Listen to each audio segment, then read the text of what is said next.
Festival ng Bayan ng Bustos. Kalamak sa Bustos. Kalahok bilang dalawa. Sa isang Ubus ay isang mukhang tanging produkto na siyang nagbigay kulay sa bayan.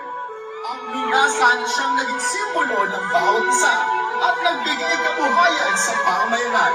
Kaya halina ang ating saksihan at tingnan ang tunay na saya at sigla.